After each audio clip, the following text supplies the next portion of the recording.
Hoi, ik ben Tom Lassing, beursbox.nl. Ik ga het hebben over Oekraïne en dan met name de gesprekken die nu plaatsvinden tussen Rusland en de Verenigde Staten.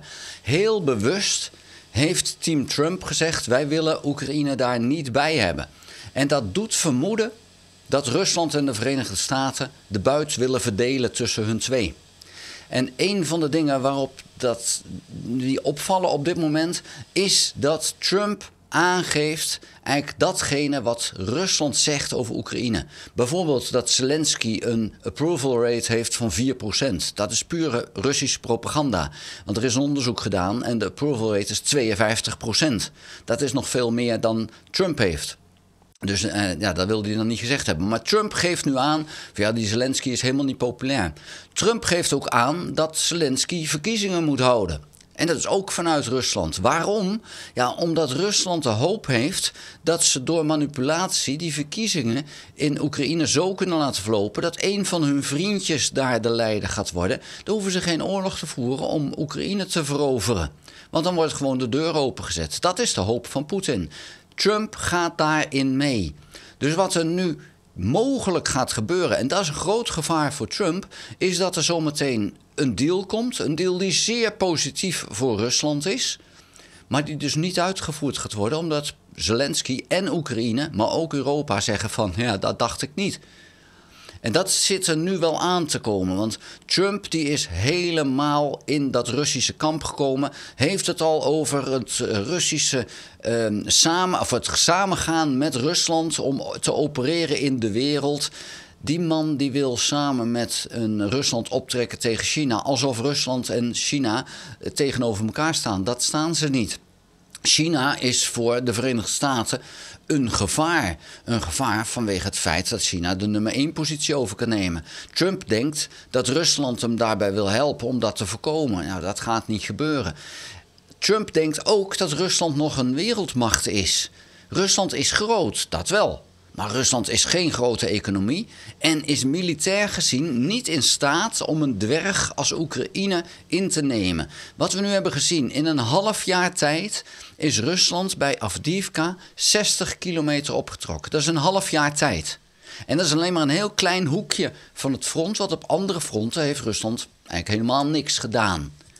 Er zijn wel stukjes waar ze ook wel uit hebben gehaald, maar de hoeveelheid grond die Rusland in een jaar tijd heeft veroverd, die zegt dat Rusland in geen 40 jaar Oekraïne gaat veroveren. Op deze manier, militair gezien. Als die oorlog voort blijft duren, gaat Rusland dat niet lukken. Sterker nog, je hebt kans dat Rusland binnenkort gewoon terug moet, omdat het op is. En je ziet nu dat Rusland de laatste reserves inzet om maar grond te winnen, om de indruk te wekken dat ze nog een sterke macht zijn. Maar dat zijn ze dus niet. Maar Trump gelooft dat wel. Zelensky weet beter. Zelensky weet ook dat hij op dit moment de Russen niet kan verslaan. Maar het ziet er iedere dag beter uit voor Oekraïne. Want Rusland gooit alles in de strijd en kan dat niet snel genoeg vervangen met nieuw materieel, omdat ze dus alles zetten op de kaart, de Trump-kaart. Van oké, Trump komt ons redden. En we kunnen hem zo manipuleren dat hij die oorlog stopt voordat wij verloren zijn. Rusland loopt op de laatste benen, militair gezien. En ja, ik denk dat Zelensky dat weet en niet zomaar akkoord gaat met wat voor onderwerp of wat voor verdrag er ook uitkomt. Het is te gek voor woorden dat twee grote machten, Rusland en Amerika, zouden bepalen wat er gaat gebeuren in Oekraïne. Een Oekraïne dat van Amerika een contract voorgelegd heeft gekregen dat zwaarder was dan het contract wat Duitsland opgelegd kreeg na de Eerste Wereldoorlog. Belachelijk. Trump gaat er ook vanuit dat Oekraïne deze oorlog begonnen is. Hij heeft die onzin zo lang gehoord uit de Russische hoek dat hij het is gaan geloven. Dus we hebben niets aan Trump. Als Europa hebben we er niks aan. Oekraïne heeft er niks aan. Die gesprekken in Saoedi-Arabië die leiden tot niets. Die gaan alleen maar duidelijk maken dat Amerika Oekraïne gaat verraden. Dat zal er naar mij niet duidelijk worden. We zullen het moeten zien waar het uiteindelijk op neerkomt. Maar het heeft er alle schijn van dat er nu, net zoals bij de Koerden in Trump 1... dat er gewoon een enorm verraad gaat plaatsvinden. En dat Amerika Trump dus een bondgenoot gaat verraden. En daar zit Trump niet mee. Trump heeft geen geweten. Hij heeft dat echt niet. Het zit niet in hem. Hij weet dat niet. Hij weet geen verschil te maken tussen goed en kwaad, tussen vrienden en vijanden. Hij weet dat niet. Trump is iemand die zaken doet en als je hem een beetje weet te vleien, dan is hij helemaal voor je. Als je 1 keer tegen hem bent, dan heb je het gedaan. Maar als je hem daarna weer vlijt, dan is hij weer helemaal voor. En dat zien we. Marco Rubio is iemand die hem een Hitler heeft genoemd. De Amerikaanse Hitler. Maar toch mag hij de minister worden. Dus ja, je moet hem vleien. En dan is hij weer helemaal... Oh, nou kan het dus weer. En dat is zo simpel. En Poetin is het gelukt. En daar was ik al een beetje bang voor. Om Trump dus inderdaad voor zich te winnen. Want Trump is iemand die macht prachtig vindt. Dat is iets. Ja, en Poetin die doet het voorkomen alsof hij de macht vertegenwoordigt. En Zelensky kan dat niet. Dat is het land wat is binnengevallen. En de underdog heeft een Trump helemaal niets mee. Dat is een loser. En dat zie je nu. En Poetin die komt er neer van ik ben een wereldmacht, ik ben een wereldleider. En Trump gaat daarvoor. Hij is zo verliefd als een jong meisje op wat Poetin daar laat zien. Dus ja, daar moet je het dan mee doen. Maar er komt dus een verdrag uit, uiteindelijk, na enkele maanden, denk ik, dat ze komen van, nou, dit gaat het worden. En dan gaat het dus niet worden. En ik denk dat Europa de Oekraïne te hulp zal gaan komen. Ik hoop van harte dat dat gaat gebeuren. Het ziet er wel goed uit.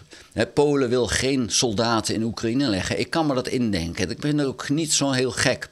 Want Polen weet ook het trauma van 1939... toen Sovjet-Unie en Duitsland Polen verdeelden... zoals nu Oekraïne verdeeld dreigt te worden. Dus Polen gaat niet hun eigen land verzwakken om Oekraïne te versterken. Terecht. Maar een Spanje, een Frankrijk, een Verenigd Koninkrijk, een Nederland... die kunnen wel soldaten afstaan om eventueel in Oekraïne in te zetten... op welke manier en welke rol dan ook. Of het nodig is, zullen we moeten afwachten... Maar mooier zou zijn als Oekraïne zichzelf weet te bevrijden. Dat zou fantastisch zijn. Maar Rusland zegt nu ook al, wij willen niet dat er andere soldaten uit andere landen in Oekraïne bezig gaan zijn. Daar heeft Rusland helemaal niks over te zeggen. Rusland zelf heeft Noord-Koreaanse soldaten die ze inzetten. Dus die zullen even dicteren wat Oekraïne wel of niet mag. Nou, Trump gaat daarmee akkoord. Zelensky en Europa hopelijk niet. Maar ik vind het dus geen probleem dat een Polen zegt... wij houden onze soldaten in eigen land. Want daarmee is Polen voor Rusland niet te bezetten, niet te overwinnen. Daar is het Poolse leger te sterk voor. Als je dat gaat verzwakken door de helft van het leger in Oekraïne te leggen... dan is het dus wel te verslaan. Dat moet je niet willen. Polen is een prachtig bastion om de Russen daar tegen te houden. En de andere landen kunnen meer bijdragen om eventueel Oekraïne bij te staan, mocht dat nodig zijn. Of als er wel een goed verdrag komt, om dat dan kracht bij te zetten dat het zo blijft. Maar als er verdrag er komt, dan weet ik zeker dat binnen 24 uur Rusland gaat proberen om de kantjes daar al af te halen. Zoals ze dat altijd doen. En waar Rusland nu zich druk over gaat maken, is een stukje verkiezingen in Oekraïne. Want dat zou voor Rusland het mooiste zijn wat er kan gebeuren. Dat Oekraïne een verkiezingsstrijd ingaat. Het land zich verdeelt in kampen. Daar gaat Rusland er heel veel aan doen om dat te stimuleren, dat er meerdere kampen ontstaan. En dan krijg je een verzwakking binnen Oekraïne. Ik ben niet blij met het feit dat een Zelensky nu een staat van beleg heeft, waardoor hij niet herkozen hoeft te worden of geen verkiezingen nodig zijn. En aan de andere kant, het is oorlog. Het is beter dat het land achter een leider staat, volledig staat en dus geen verkiezingen heeft, dan dat je verkiezingen krijgt en jezelf dus enorm verzwakt. De kans bestaat, met name door de manipulatie vanuit Rusland, dat ze het voor elkaar krijgen. Zoals Rusland dat ook voor elkaar heeft gekregen in Amerika en het probeert in Duitsland. Ze hebben het geprobeerd en bijna gelukt in Roemenië. Rusland is heel goed in het manipuleren. En we zien het zelfs in Nederland. Een Forum van Democratie, dat is pure Russische propaganda wat ze naar buiten brengen. En ja, toch zijn daar mensen gevoelig voor, die vinden dat prachtig. En alles waar Biden over van beschuldigd werd van en die wil dit en die wil dat. Dat is peanuts met wat Trump nu aan het doen is. Trump is gewoon een chantage aan het laten plaatsvinden op een Oekraïne. Door een wurgcontract voor te leggen. En dan vervolgens, voordat het ook maar getekend is, daar al verraad op te plegen. Door te zeggen van ja, maar dan gaan we nu even kijken of we met Rusland een deal kunnen maken. Dan hoeven we niet de inspanning te doen voor dat contract. Maar we krijgen wel de helft van het bruto nationaal product van Oekraïne. Ja, het is te gek voor woorden. Dat hier niet al direct is gezegd van Trump, flikker maar op. Daar begrijp ik dus echt helemaal niks van. En ja, Amerika laat het zich gebeuren. Maar ik mag toch hopen dat Europa daar wel iets tegenover stelt. En gewoon uiteindelijk dat de Oekraïne zegt van Amerika, fuck it. Dit gaat gewoon niet gebeuren. Bekijk het maar met jullie gesprekken samen met Rusland. Maar daar trappen wij niet in. En ik hoop van harte dat de Oekraïne het voor elkaar krijgt die Russen zo hard te raken binnenkort, dat het overduidelijk is dat Rusland helemaal niks meer te zeggen heeft. Maar helaas is het zo dat Rusland door de inzet van die soldaten, door echt rukzichtloos die soldaten de dood in te jagen, dat Rusland nog steeds grondgebied wint in Oost-Oekraïne. Het kost ze gigantisch veel, maar het is alles of niks voor Rusland. En ja, dan moet Oekraïne wel terug, want die alles of niks, daar kan Oekraïne de oorlog niet meer winnen. Oekraïne moet dan terug. Laat die Russen zich maar doodlopen. Maar alsjeblieft, hou dat Oekraïense leger zo intact mogelijk. Ze verliezen ook, maar zo intact mogelijk.